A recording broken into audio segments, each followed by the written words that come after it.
जय हिंद साथियों, सबसे पहले आप इस वीडियो को बोलता है मैं टिकट नहीं दे सकता हूँ, मेरे पास निधि नहीं है, तो क्या ताली बजाने के लिए आया इधर? हाँ? ताली बजाने के लिए आया? अरे मैं तेरे को छोड़ा इतने दिन, तो वाकिफ ने हम लोग बहुत खतरनाक खानदान के लोग हैं।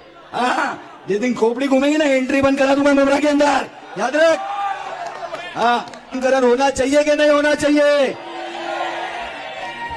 तो आज जितेंद्र को मैं यहाँ पे एक नाम दूंगा। मैं तेरा 23 साल पुराना दोस्त हूं और ये नाम तेरे मरने के बाद मशान घाट तक तेरे साथ जाएगा। और मैं आप लोगों से मेरी गुजारिश है कि आज के बाद इसको कोई जितेंद्र अवार्ड नहीं बोलेगा। इसका नया नाम है जे जे जे जे। पूछेंगे नहीं क्या जे जे, क्या जे जे? झूठा जितेंद्र। हाल ही में हम देख रहे हैं कि पूरे भारत में एक 22 वर्षीय युवती ट्रेंड कर रही है, लेकिन क्या शहर शेख के पीछे की जो मानसिकता है उसे भारत समझ पा रहा है? यह मानसिकता है यूनुस शेख ने जिस बच्ची को पाला, उसकी बेटी सहर यूनुस शेख की। जब वो कहती है कैसा हराया, तो यह एक शब्द नहीं है। इस शब्द के पीछे 25 वर्ष तक उसके पिता की जो कुंठा थी वो इस शब्द में दिखाई दे रही है कि 25 वर्ष तक जिस जितेंद्र आवाड को वो अपना दोस्त कहते रहे, जिसके साथ वह चलते रहे, जिस दोस्ती का वो वास्ता देते रहे और जिसके नाम पर वो अपने जीवन में नेम और फेम हासिल करते रहे, वक्त आने पर उसी जितेंद्र आवाड को इन लोगों ने लात मारी। तलवा विधानसभा से मुमरा में आप देखेंगे कि स्थित राजनीतिक चेहरा जितेंद्र आवाड रातों रात इन सबका दुश्मन बन जाता है। वह व्यक्ति जो कि इन लोगों के लिए 24/7 खड़ा रहा, जिसने अपने पूरे जीवन में सेकुलरिज्म का नकाब ओढ़ा रहा, आज वही व्यक्ति इन लोगों की दुर्भावनाओं का शिकार हो रहा है और उसको कटाक्ष करते हुए कहा जा रहा है कैसा हराया। साथियों, कभी ये लोग उसके दरबार में अपनी हाजिरियां दिया करते थे और वो लोग आप पर कटाक्ष कर रहे हैं, लेकिन आपने अपने राजनीतिक गढ़ को बनाए रखने के लिए सालों साल इन लोगों को सुरक्षाएं दी। जितेंद्र आवाड ने अपनी राजनीतिक रोटियां सेकने के लिए, अपने राजनीतिक भविष्य को सुरक्षित करने के लिए वहां पर अवैध रूप से मुस्लिम कॉलोनियों को बसाया।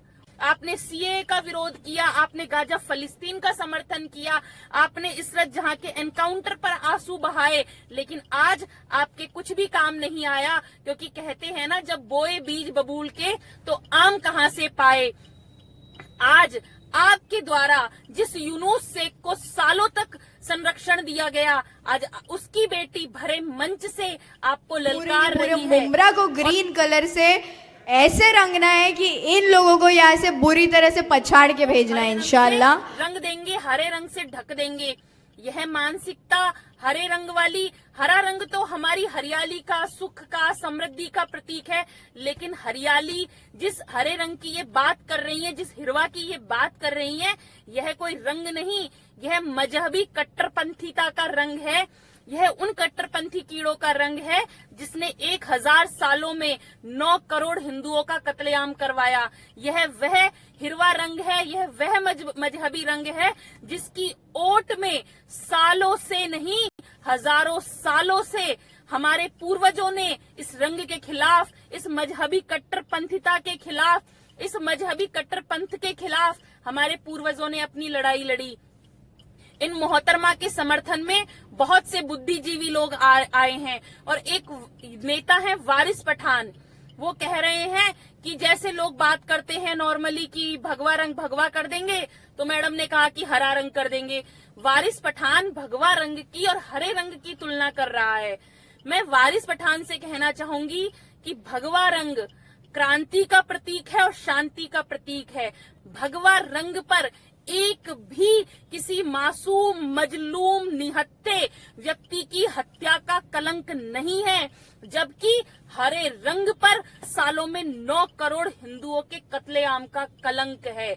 हरा रंग जैसे आप कहते हैं ना तिरंगे में है, तिरंगे का हरा रंग हमारी हरियाली, हमारी समृद्धि, हमारे वैभव का प्रतीक है कि 1000 साल तक जिस कट्टर पंथ को थामे आप लोग चलते रहे, 9 करोड़ हिंदुओं ने अपनी शहादत दे दी, लेकिन फिर भी आज हिंदुस्तान में भगवा है, हिंदुस्तान में तिरंगा है। यदि आप सेकुलर हैं और यदि आप कहते हैं कि हम तो सेकुलरिज्म की बात करते हैं, तो मैं कहना चाहूंगी यदि आप लोग सेकुलर हैं तो आप लोग अब मुंब्रा की वह बेटी जो नवनिर्वाचित है, जो कि हाल ही में ये महिला कॉर्पोरेटर बनी है, यदि ऐसी बहनें आने वाले समय में विधायक या सांसद बन गई तो ये क्या कहेंगी? ये आने वाले समय में कहेंगी कि मैं अपनी विधानसभा को हरे रंग में रंगवा दूंगी, फिर ये कहेंगी मैं अपनी लोकसभा को हरा कर दूंगी।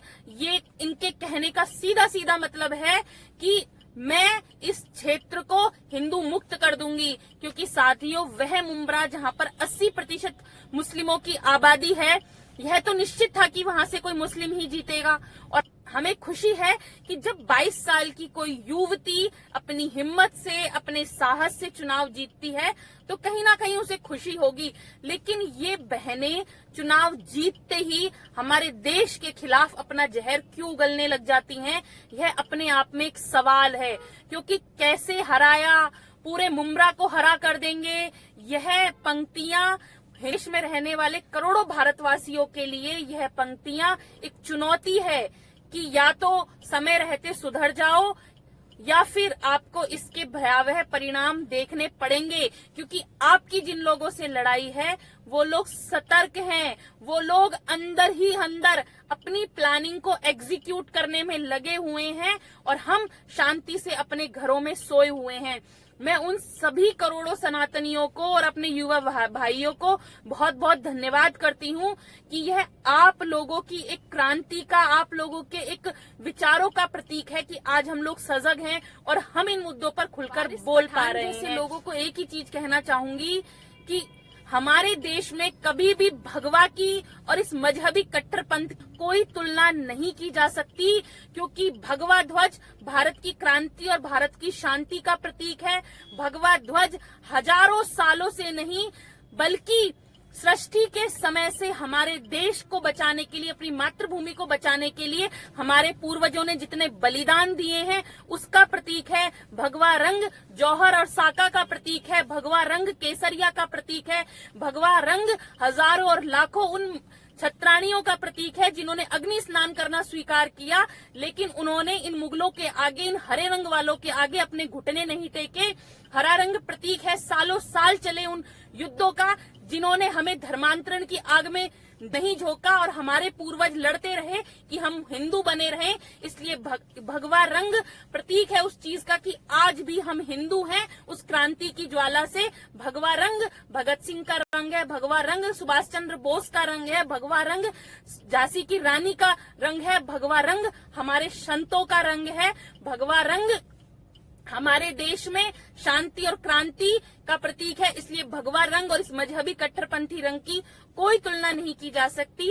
इस वारिस पठान के इस बयान को सिरे से नकारती हूँ और मुझे लगता है कि वारिस पठान को भगवा रंग और हिरवा रंग के तुलना करने के लिए पूरे भारतवासियों से माफी मांगनी चाहिए और देश के कोटि कोटि हिंदुओं से माफी मांगनी चाहिए, क्योंकि शहर शेख का बयान भावनात्मक हो सकता है। अपने चुनाव की जीत की खुशी में पूरे मुंब्रा को हरे रंग में रंगने की बात कहना उनका अपना विचार हो सकता है, क्योंकि यह तो समय तय करेगा कि इस देश को किस रंग से रंगा जाएगा। तिरंगे के रंग में इस देश को रंगा जाएगा या हिरवे रंग में रंगा जाएगा। लेकिन भगवा रंग और हिरवा रंग की कोई तुलना नहीं है और ना ही कोई ऐसा कर सकता है। इसलिए वारिस पठान को पूरे देश से समय रहते माफी मांगनी चाहिए और साथियों इन लोगों की मानसिकता को समझना चाहिए, क्योंकि ये लोग जैसे ही पढ़ लिख लेते हैं जैसे ही ओहदे पे पहुंचते हैं वैसे ही ये देश के साथ अंदर ही अंदर इसकी जड़ों को खोखला करने का प्रयास करते हैं। जिस स्तर पर पहुंचते हैं उसी स्तर से ये देश की जड़ों को आंतरिक रूप से खोखला करने का प्रयास करते रहते हैं। आज भरे मंच से तो गालियां दे रहा है और जितेंद्र जी का नाम झूठा जितेंद्र रख रहा है। तो मैं यूनुस शेख को यही कहना चाहूंगी, यह आपका वही दोस्त है जो आप लोगों को खुश करने के लिए सालों साल आपकी विचारधाराओं पर चलता रहा, लेकिन अंत में यह व्यक्ति सुधर जाए अपने अंत से पहले है कि जो बोया है वही काटना पड़ेगा। तो आज जीवन के इस दौर में जितेंद्र अवार्ड वो ही काट रहे हैं जो उन्होंने सालों साल बोया था। उन्होंने तो अमन चैन और अपनी राजनीतिक विरासत को बचाए रखने के लिए वहां पर सेकुलरिज्म का जो बीज बोया था, आज वही बीज फसल बन चुका है और उस फसल ने आपको दीमक बन के खाना शुरू कर दिया है और आपके विनाश की उल्टी गिनती शुरू हो चुकी है।